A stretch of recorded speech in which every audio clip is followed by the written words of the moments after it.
Chapter 8 Droom Droom. An hour or more passed, taking Darius's foul mood with it. The sun sunk lower, and he caught himself humming, then singing. Droom, droom, droom. Happiness, good food, and humor is what Sophie needed. Him, too. She used to enjoy his folk songs before she came to dislike everything about him. Feeding her always fed his soul. And while this was no Manhattan dinner date, she'd be pleased. That was the least he could give her, if only to replace other memories that tore at him, too. Soon enough, arms loaded, the machete in his grip, he headed toward the water. What rustling he'd heard Sophie make stopped, and he kept on singing. She cleared her throat. What are you doing? Preparing lunch. Dinner, really. Droom, droom, droom, he sang with gusto. I don't mind the singing, but something else, please. Or do you want me to fall into the water? Of course not. His slow smile felt right. Why would I want that? Sophie recalling the lyrics about a maiden with jangling bracelets falling into the village well was good enough. So was the flash of Sophie's gleaming anklet. If I do, you will fish me out, and I will not marry you, she said in reference to the bargain proposed by the hero of the song. His smile vanished. I would rescue you either way. Really? She peered over the boulder where she'd set up her makeup case and hair things, like a rabbit expecting the worst. Water was okay in smaller doses, apparently, and so was Darius. Yet there was nothing small about the swell of his heart as she stroked lotion against her bare neck, her white blonde hair streaming against perfect skin. The steady current rushing inside the graveled inlet beside them said she was more into making a point. One he'd better not notice, or she would know he could see her, rock or no rock. And the view was more than he deserved. He cleared his throat to strain away excess emotion. We have mangoes, bananas, and guava. I'm not hungry. Another attempt at scoring and needless deprivation. You're welcome, and you will be. Trust me in this. Food cures a great many ills, says the man from the supersized family. I doubt you've ever been stranded in your life. That's just it. A Greek is never alone, even when he is, and certainly not in the presence of an omorphikyria, beautiful woman, he translated even though she knew what the words meant, before their first date. Always with the Greek talk. It's all right to admit you like it. The language, culture, the epic poetry. He stood up from where he split figs with his thumbs. My family, too. She had very much at the beginning, believing his mother the sweetest woman. Sophie stabbed him with winking sapphire eyes, and Darius flushed. The rock blocked the more earthy aspects of what drew him to this one-time intern, but they'd always connected on many levels. A constant striving for personal bests made them natural companions. Have you picked up the Smithsonian streaming service? I miss our talks, he said, and her sloping shoulders, and the hollow of her throat, and he exhaled to contain himself. I'm sorry about being harsh earlier. She caught her lower lip with perfect white teeth and peered further around the rock. How is your family? Expanding? Demanding? The same. Good. Darius whirled and she clutched a yellow top to her chin. Explain. You said you always liked me. His intimate issues with well-intended prying and poking were no secret, even if he tried to speak kindly.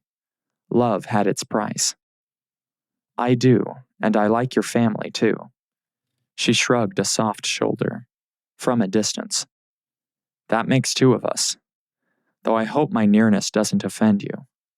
His eyelashes took a slow ride down, and he couldn't help it. Sophie was cramming forever in a split second. No, not at all, she said in a throaty tone that would lay him flat if he let it. I'm glad you're here. Alone isn't something I do well, and you do have quite the singing voice. Wonderful. Let's eat. You look refreshed.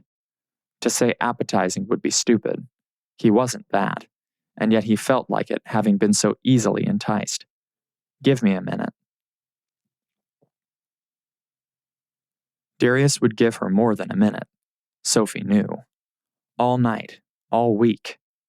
Darius, still shirtless and stunning, would offer his life, sacrificed on a satin pillow if she gave the slightest hint of wanting it.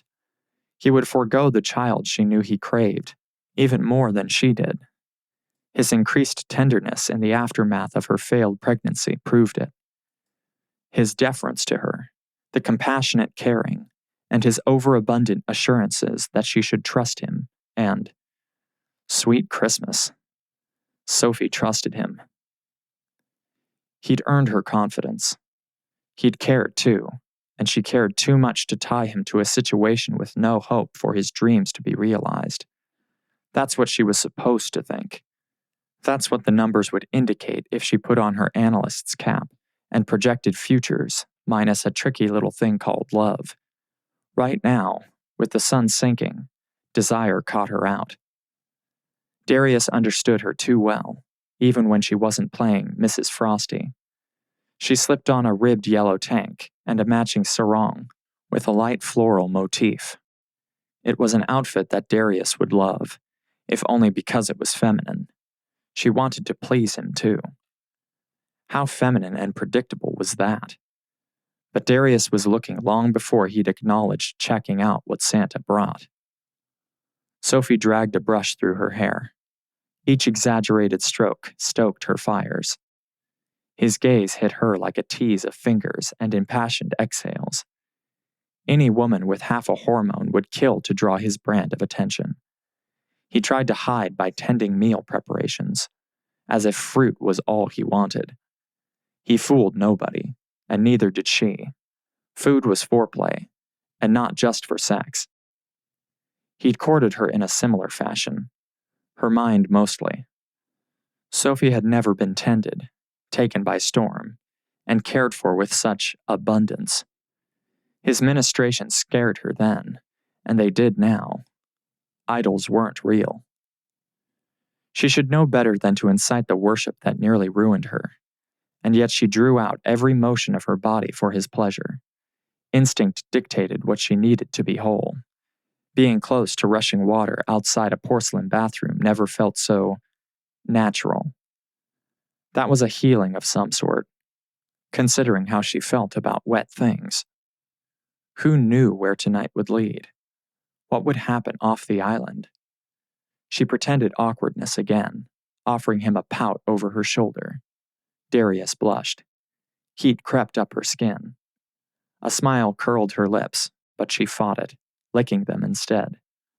Some women faked other things with their men, but Darius always delivered. No trouble in that department. Her proud Greek husband pleased her first in all things.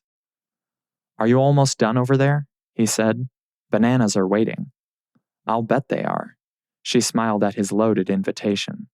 "I have to put up my hair." Not the style Darius preferred, but necessary if she didn't want to jump the shark, as the saying went, although he might jump her. Was that all he wanted for Christmas? What was she doing? She bent over, twisted her hair, straightened and reached for her tortoise-shell clip. The spring jammed, so she power-gripped the flared edges and plastic sprang from her hand. With a twist, she reached out and her elbow whacked the pink makeup case she'd propped on the rock. Luggage flew. "Damn it," she shouted. Darius ate up paces to the water's edge, stripped off cargo shorts, and dove in the river. He caught up her hair clip and flung it on shore, splashing after the bobbing pink makeup case, then disappeared.